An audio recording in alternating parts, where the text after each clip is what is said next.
Muito obrigada. Oi, pessoal, boa noite, primeiramente. Muito obrigada, Raquel, pelo convite. Fiquei muito feliz quando você me convidou. E é isso, gente. Hoje eu vou falar aqui sobre por que decolonizar os estudos de idiomas. Vou fazer o meu melhor para falar de uma forma clara, porque eu sei que essa prática de interpretação não é muito fácil, né? Então, vamos lá. Primeiramente, me apresentando, eu me chamo Isabela Bonifácio, mas todo mundo pode me chamar de Isa. Aqui um pouquinho sobre mim. A primeira coisa é que eu sou muito language nerd, eu sou poliglota, eu amo estudar idiomas. Esses aí são os idiomas que eu consigo me comunicar. Não quer dizer que eu seja fluente em todos, mas estamos, chegando lá. Então, eu falo português, francês, a minha segunda língua. Inglês, espanhol, italiano e alemão. Eu também tenho muito interesse em turco, árabe, e agora eu comecei a aprender Libras. Então, assim, a minha vida é estudar idiomas, eu gosto muito mesmo.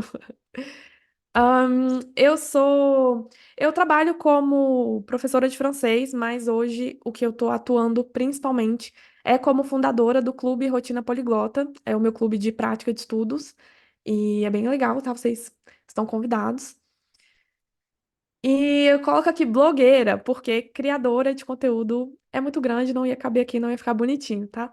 Mas eu crio conteúdo para as redes sociais sobre a minha rotina de estudos, eu dou dicas, né, sobre como encontrar recursos para estudar, e um dos temas também é essa perspectiva decolonial.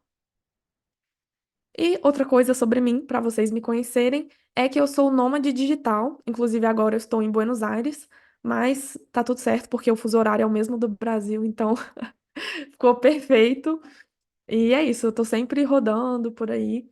E desde o ano passado eu tô mais pela América Latina, estudando mais espanhol também e aproveitando do espanhol para me conectar mais aqui, né, com minhas raízes latinas, né? Então, gente, agora que vocês já me conhecem, vamos falar um pouquinho aí sobre o que é esse pensamento decolonial, o que é essa perspectiva decolonial, né?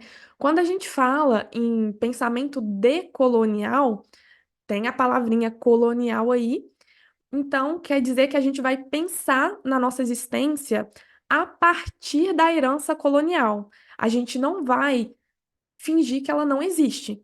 Até porque nós, né, enquanto países colonizados, nós passamos pelo processo da independência, a gente ainda sofre com as estruturas coloniais e não quer dizer que quando nos tornamos independentes, isso ó, desapareceu, né? Como num passe de mágica.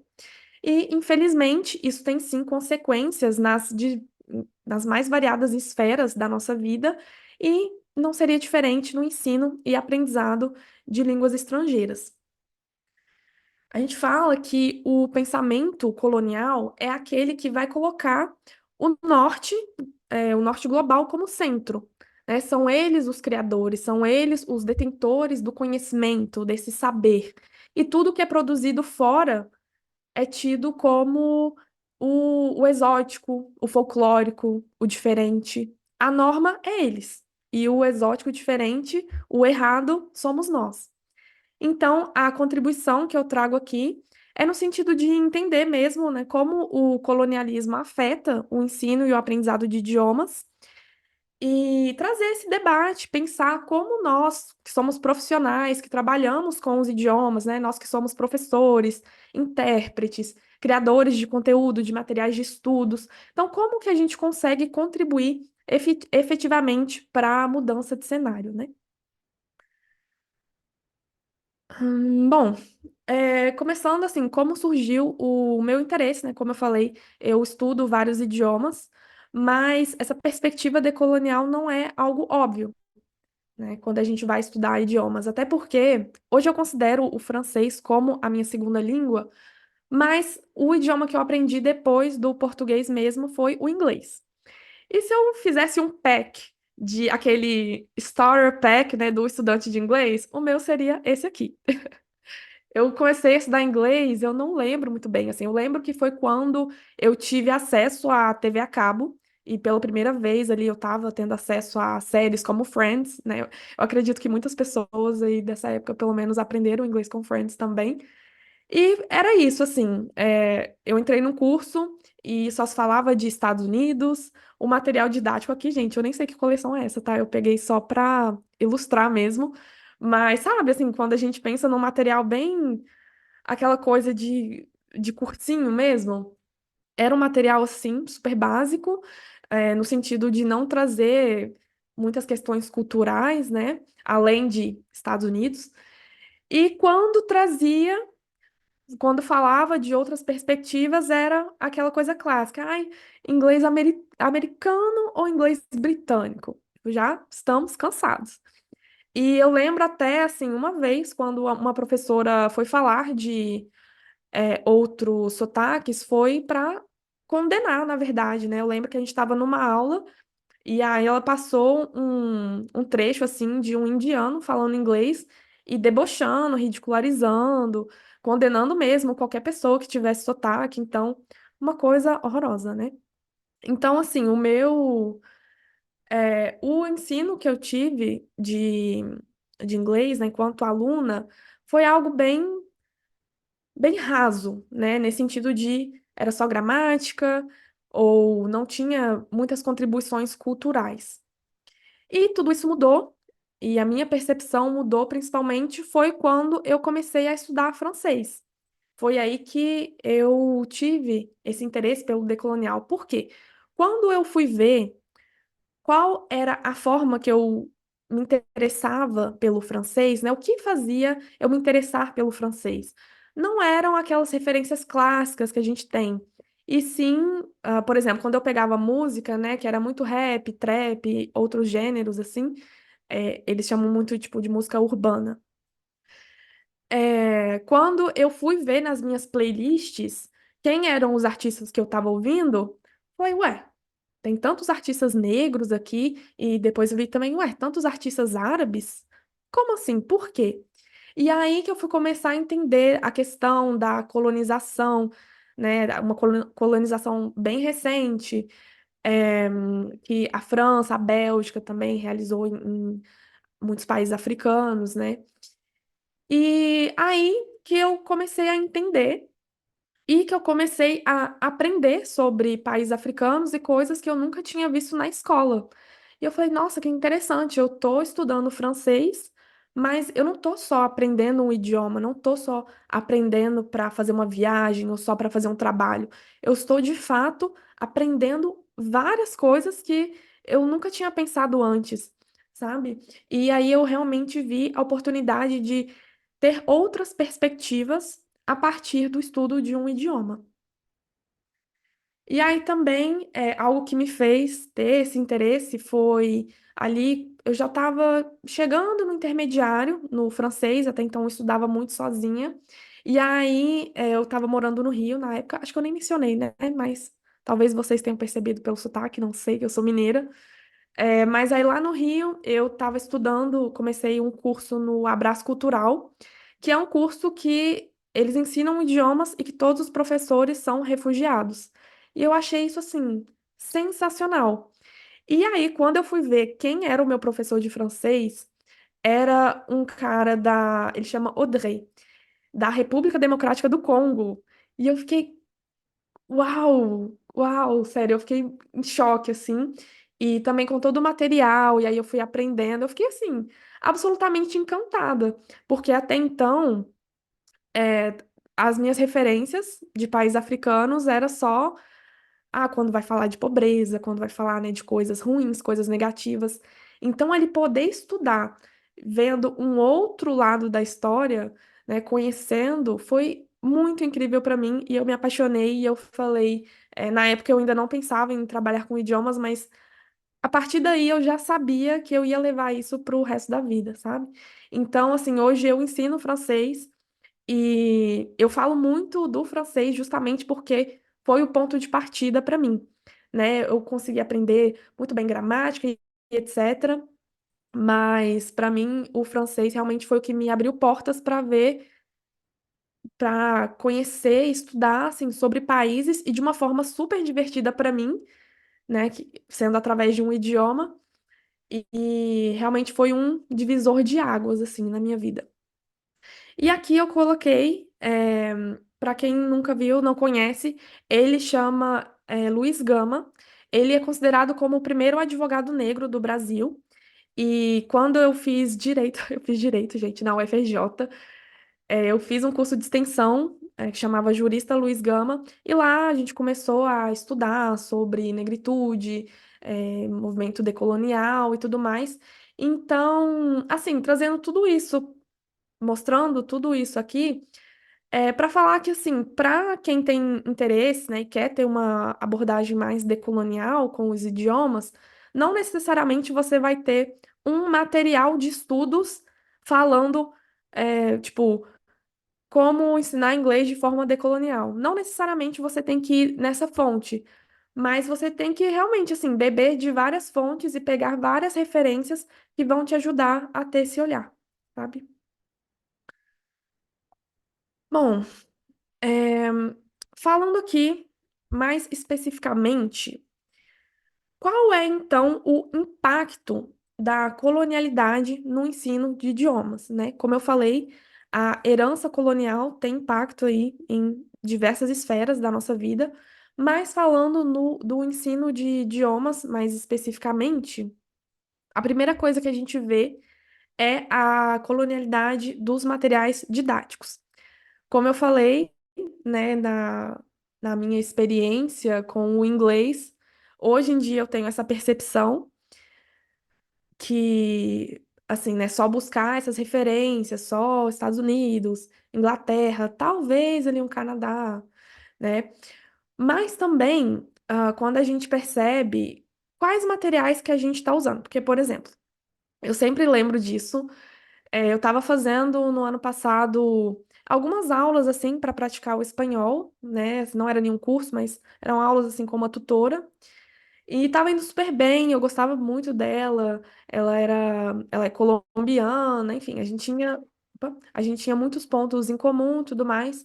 Até que chegou a aula que para mim não deu mais, que foi ela trouxe uma atividade assim, era um material que dava para ver que não tinha sido ela que preparou.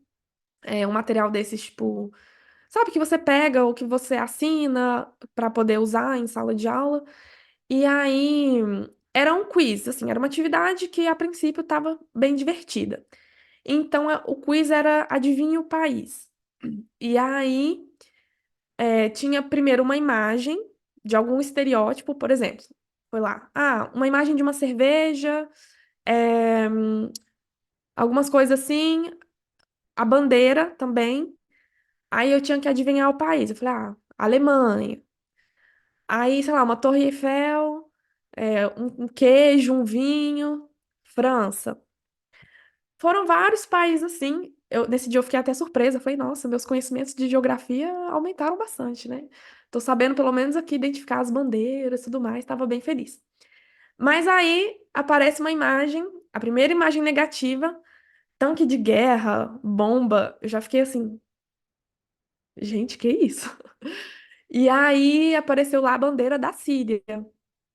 Aí, sim, realmente era Síria. E a partir desse dia eu fiquei pensando, poxa vida, sabe, quando você traz um material que você pode escolher imagens para representar os países, e que para alguns países, né, europeus, você escolhe estereótipos bons, né, tipo uma cerveja, um vinho, um queijo, e sabe, para outros países e países específicos, você escolhe a pior coisa sobre aquele país, né? Então, tem que ter essa percepção, porque existe essa seletividade, né, na hora de mostrar o lado bom e o lado ruim de cada país, né? A segunda coisa é o mito do falante nativo. A gente tem essa visão, né, até hoje, muitas pessoas acreditam nisso, que existe um modelo de falante nativo a ser imitado, e falando do inglês, normalmente é o americano ou britânico, e quando é do francês, o nativo, ele vai ser francês, vai ser o belga, vai ser até o canadense, né? Mas quando por exemplo, existem anúncios ou quando as pessoas pensam, né? Ah, eu quero fazer aula com um nativo. Raramente, ou posso dizer assim, praticamente nunca, a pessoa vai estar falando, no caso do inglês, ah, eu quero um professor da Nigéria, sabe? Ah, eu quero um professor do Congo. Então, tem essas duas questões. Além de acreditar que o nativo necessariamente ele é melhor e mais capacitado para te ensinar, tem essa questão também de, tá, tudo bem, você tem direito também a querer ter a prática com o nativo, mas qual nativo? Né? De quem estamos falando? E uma outra questão é a colonialidade dos métodos. Aqui entra até uma coisa um pouquinho mais acadêmica, assim, mas em termos gerais, é basicamente você não considerar o contexto sociocultural de cada aluno. Então, por exemplo, eu comecei a ensinar francês num projeto voluntário era voltado para ensinar francês para pessoas negras que não tivessem que não conseguissem arcar com os custos de um curso de francês. E aí, simplesmente, assim, eu tinha uma turma bem cheia, eram 22 alunos, assim, muito mais do que o ideal para uma turma de idiomas, né? Mas tudo bem, é um projeto voluntário, a gente vai se desdobrando ali. E aí, assim, tinha alunos que simplesmente não podiam, não tinham como estar ali no ao vivo porque não tinha internet, sabe? A pessoa morava numa favela que, tipo, não tinha internet, não chegava. E aí, a pessoa vai me falar, não, eu posso, por favor, ter o certificado no final, mesmo assim, porque eu vejo as gravações lá da faculdade. Então, imagina se em um curso eu não considerar que as pessoas têm realidades diferentes e às vezes elas têm materiais diferentes e tudo isso vai influenciar em como ela vai aprender também, né? Se você não tiver essa flexibilidade, se você tratar todo mundo, até principalmente falando do francês, né? Se a gente olha quem são os estudantes de francês, né? Quem é essa maioria?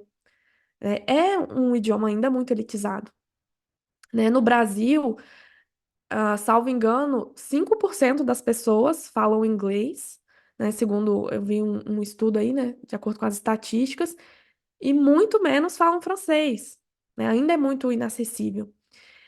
E isso também influencia na capacidade da pessoa, e aí aqui estamos falando, né, de pessoas negras, pessoas periféricas, de conseguirem se enxergar enquanto poliglotas, por exemplo, né? As pessoas, elas não conseguem, se enxergar sequer falando um idioma, quem dirá mais de um, né?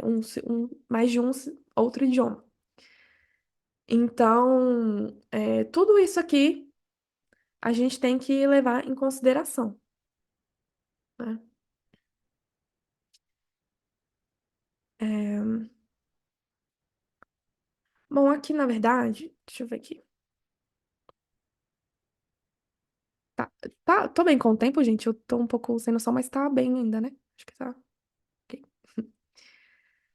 Bom, gente,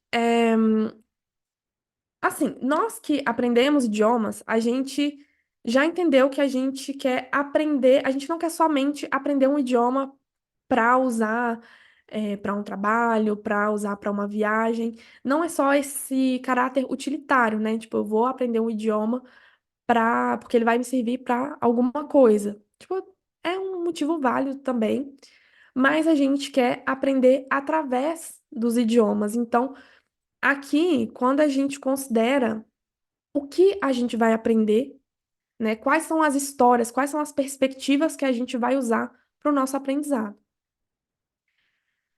Bom, aqui vocês provavelmente conhecem, né, a Chimamanda e esse TED Talk dela, que é muito famoso, que é O Perigo de uma História Única, virou um livro também, é realmente excelente.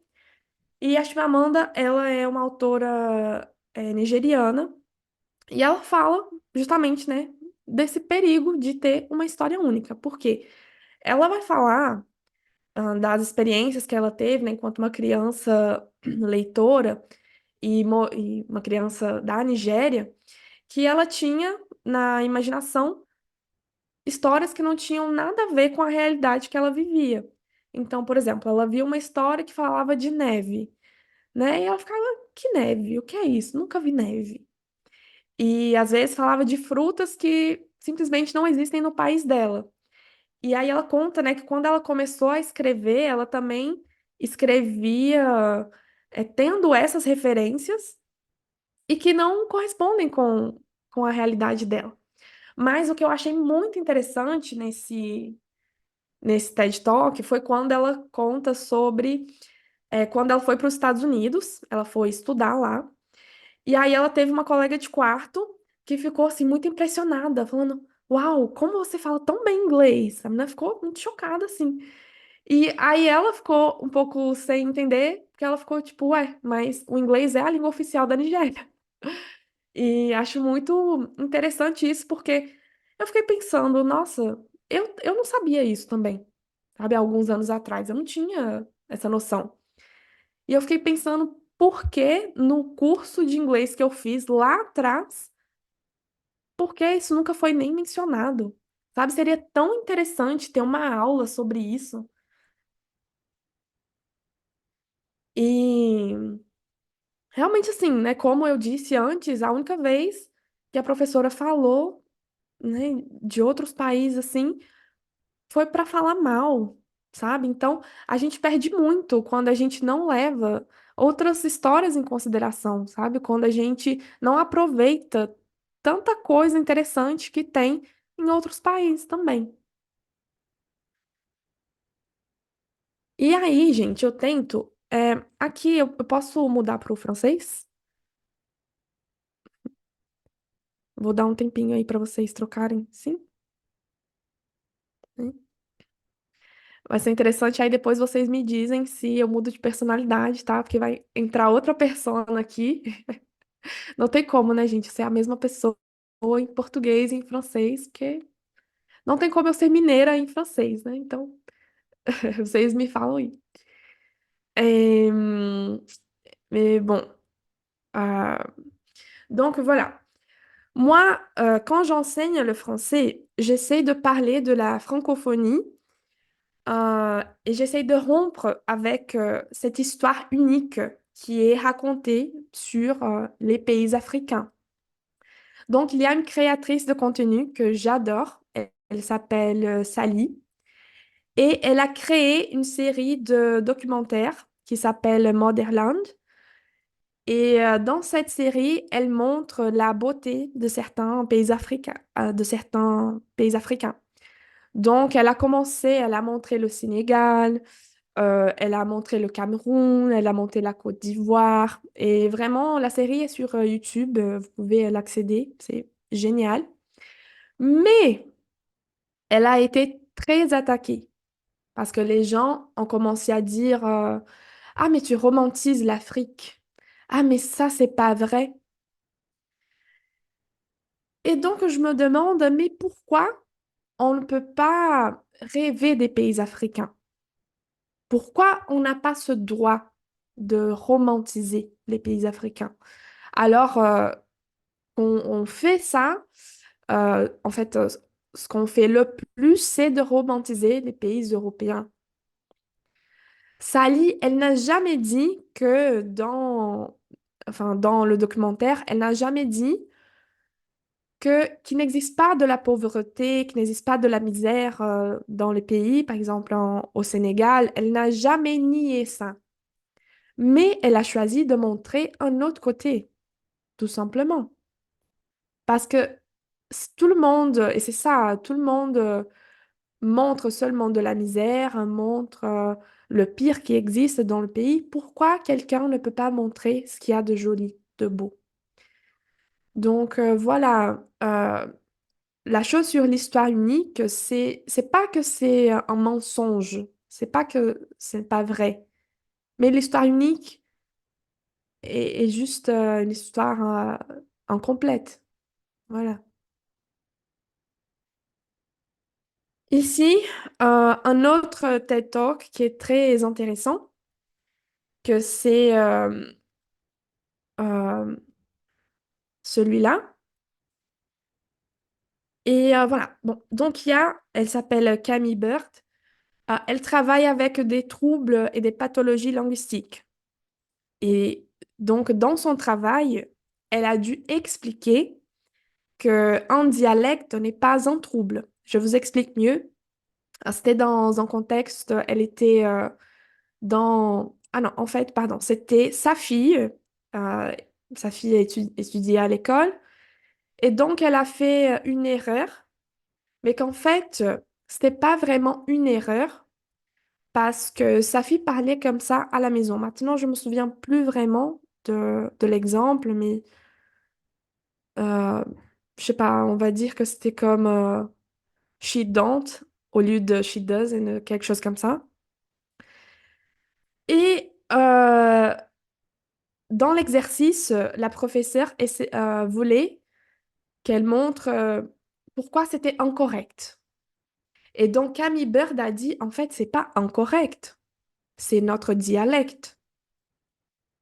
Tu vois, c'est le Black English, né? C'est African American Vernacular English. Et enfin, je parle d'une façon très résumée, mais c'était juste pour vous montrer ce TED Talk aussi que je vous recommande vivement. Il est très intéressant. Et voilà. Donc, si on pense, quelle est l'importance effective de la perspective décoloniale, nous avons l'enrichissement de l'enseignement, et parce que avec cette perspective, nous pouvons et nous avons accès à d'autres sources, à d'autres façons de voir, d'autres façons, comment on peut dire ça? Bah voilà, d'autres façons d'étudier sur un pays ou de voir sur d'autres cultures.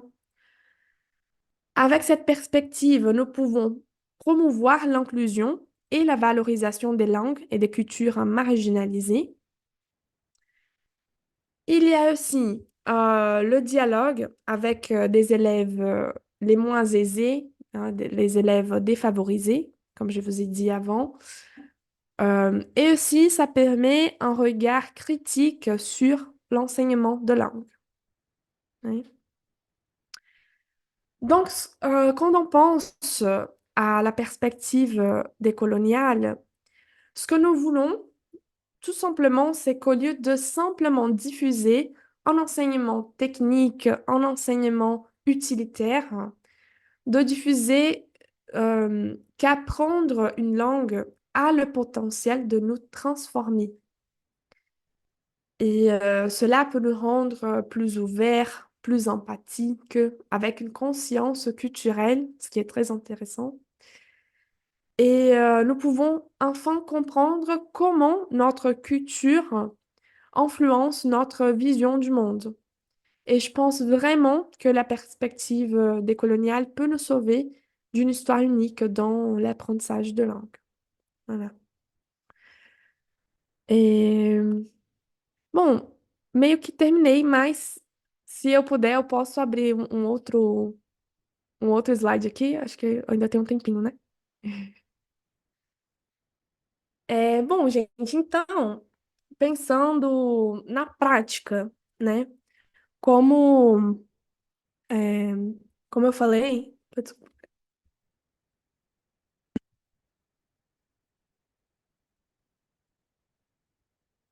estão me ouvindo? Agora sim. Então, assim, como eu falei antes, não vai ter um material, não vai ter um manual, né? Como adotar a perspectiva decolonial no ensino, no trabalho, trabalhando com idiomas, né? Mas o que a gente pode fazer? E aqui, gente, tem uma imagem, provavelmente vocês já viram em algum lugar, é uma imagem bem famosa, que é do artista o Joaquim Torres Garcia, que ele é do Uruguai, que eu acho muito interessante porque ele inverteu, né? Inverteu o mapa para realmente colocar o sul como o norte, representando essa questão. da gente poder olhar para nós mesmos, né? Porque que sempre que a gente vai pegar algum material ou quando a gente quer ter uma referência, porque a gente sempre tem que olhar para o norte global, sendo que aqui mesmo, falando de América Latina, por exemplo, a gente tem tantos autores, a gente tem tanta riqueza cultural e que a gente consegue estudar, a gente consegue ensinar a partir das nossas produções. Eu falei, né, no início que eu estou estudando mais espanhol agora, e é muito engraçado, assim, porque antes de estudar o espanhol, eu estudei vários idiomas, né? Se for pensar. Primeiro eu aprendi o inglês, depois o francês, depois eu fui para o italiano, até para o alemão, e só depois eu falei, não, agora sim eu vou estudar espanhol. Sendo que olha só, nos nossos países vizinhos, né? Tudo que a gente pode ganhar de conhecimento e todas as trocas que a gente pode ter, até para esse sentimento mesmo de pertencimento latino, como a gente consegue ganhar tanta coisa assim com o espanhol.